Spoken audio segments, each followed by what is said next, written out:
Comme je le disais lors du sujet d'annonce de l'ouverture de la saison culturelle de l'U4 à Uckange, s'il est dans notre vallée de la Fensch un des hauts lieux de notre mémoire sidérurgique, c'est bien le haut fourneau de Uckange, l'U4. D'une autre manière, certes, mais la coulée continue. Née d'une volonté politique de devoir de mémoire, voilà depuis 17 ans désormais que sa mise en valeur n'a de cesse que de s'exercer d'une manière des plus vivantes. Visites événementielles, animations des plus divers, spectacles et terrains de science, notamment en matière de dépollution des sols. En mars 2022, la communauté d'agglomération du Val de Fensch et l'Université de Lorraine ont lancé la création des jardins de transformation sur la friche industrielle du parc du Haut-Fourneau U4 à Uckange. Ils permettent à l'Université de Lorraine d'expérimenter en conditions réelles plusieurs modalités de dépollution des sols par la phytorémédiation. Et oui, au pied du Haut-Fourneau poussent des plantes captant la pollution des sols. Samedi 1er, afin de mieux comprendre le fonctionnement et les objectifs de ces jardins, l'équipe de l'U4 proposait aux partenaires du projet et aux visiteurs de participer à des visites guidées et explicatives de ce projet. On ne peut plus d'actualité à l'heure où la reconversion des anciens sites sidérurgiques se fait jour. Alors c'est un projet qui est à la fois ancien, qui trouve d'ailleurs de plus en plus son utilité, puisqu'aujourd'hui les friches industrielles deviennent une vraie richesse, alors que hier elles étaient plutôt un handicap. La non-artificialisation des sols, le fait de devoir préserver les sols naturels, fait qu'on va de plus en plus réutiliser ces friches. Et ce qui était vraiment une idée assez abstraite à une certaine époque, on était des pionniers d'essayer de dépolluer le sol par des plantes, devient aujourd'hui vraiment un facteur attractif pour les zones industrielles futures qui partiront effectivement des friches qui seront transformées. Alors effectivement, ce site a une particularité, c'est qu'il est contaminé avec plusieurs catégories de polluants. On va avoir à la fois des polluants organiques et des polluants minéraux, donc on ne va pas pouvoir utiliser les mêmes espèces végétales, en tout cas pour traiter les sols par rapport à ces différents contaminants. Donc on va sélectionner des espèces végétales qui vont plutôt associer d'ailleurs aux micro-organismes qui sont présents dans les sols, permettre de dégrader les molécules organiques. Et puis pour les éléments traces métalliques, comme par exemple le chrome, le nickel, le cuivre, le zinc, là on va utiliser ce qu'on appelle des plantes hyperaccumulatrices qui vont accumuler du coup ces éléments dans les parties aériennes qu'on va pouvoir récolter, ce qui va permettre de décontaminer le sol. Et puis dans ces parties aériennes, on va essayer de les valoriser pour en faire quelque chose et récupérer les métaux d'intérêt qu'il y a à l'intérieur. Peut contenir dans des sites naturellement nickellifères qu'on retrouve assez fortement dans les Balkans, la Turquie, etc. Donc elle est capable d'accumuler plus de 2% de nickel dans ses feuilles. Donc après, par exemple, combustion, et on peut récupérer de l'énergie avec ces plantes, après combustion, on a des cendres qui peuvent atteindre de 15 à 20% de nickel. Alors le nickel aujourd'hui, tout le monde en parle, les batteries, c'est même, il vient d'être placé sur la liste des métaux critiques en Europe parce qu'il n'y a pas de batterie lithium sans nickel, il n'y a pas que le cobalt, il y a le nickel. À peu près 50 kg de nickel dans une voiture électrique.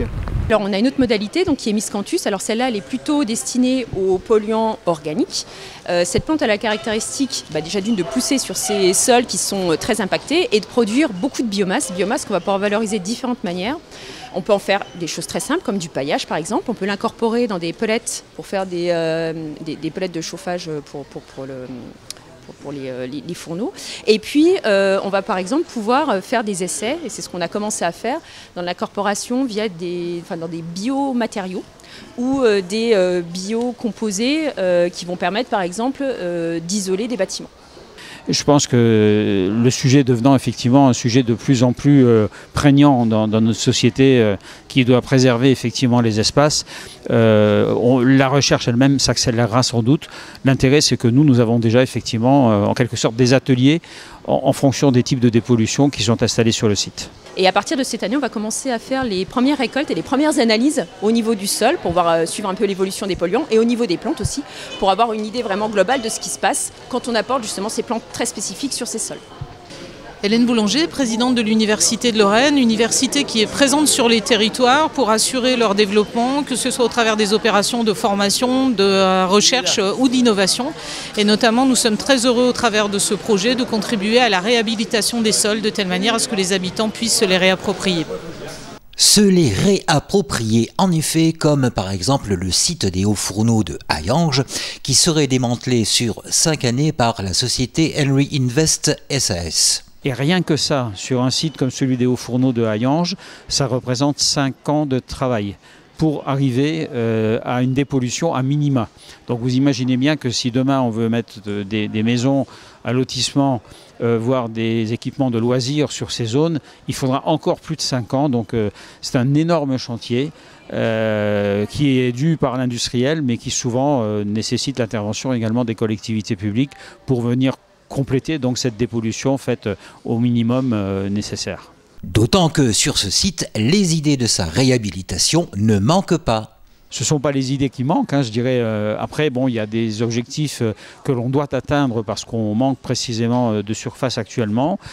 Beaucoup de PMI, PME, par exemple, recherchent une implantation ici, dans le nord lorrain, puisque nous ne sommes pas loin de la frontière luxembourgeoise et que le foncier devient quasiment inaccessible au Luxembourg. Donc il faudra effectivement que nous préservions une vocation industrielle ou artisanale. Pour autant, on n'oublie pas non plus que les gens cherchent à construire des maisons, à habiter des logements qui sont fort chers aujourd'hui. Et si c'est cher, c'est précisément parce qu'il n'y en a pas assez. Donc il faudra sans doute aussi des logements, des maisons.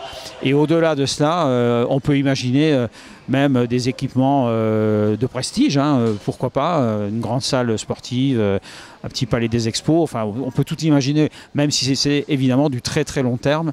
Mais on ne s'interdit rien, sans oublier les aménagements publics nécessaires, comme par exemple les routes, pour y accéder, puisque pour l'instant, ce sont des routes internes à l'entreprise qu'on va retrouver et non pas des routes permettant de relier de villes ou de villages, par exemple. On pense en particulier que pour désengorger un peu le cœur de Hayange, on pourrait effectivement rejoindre le bois de l'Étoile. Ça recoupe d'ailleurs plus ou moins le sujet de l'autoroute également. On pourrait rejoindre le bois de l'Étoile directement sans faire un détour comme on le fait actuellement par la gare.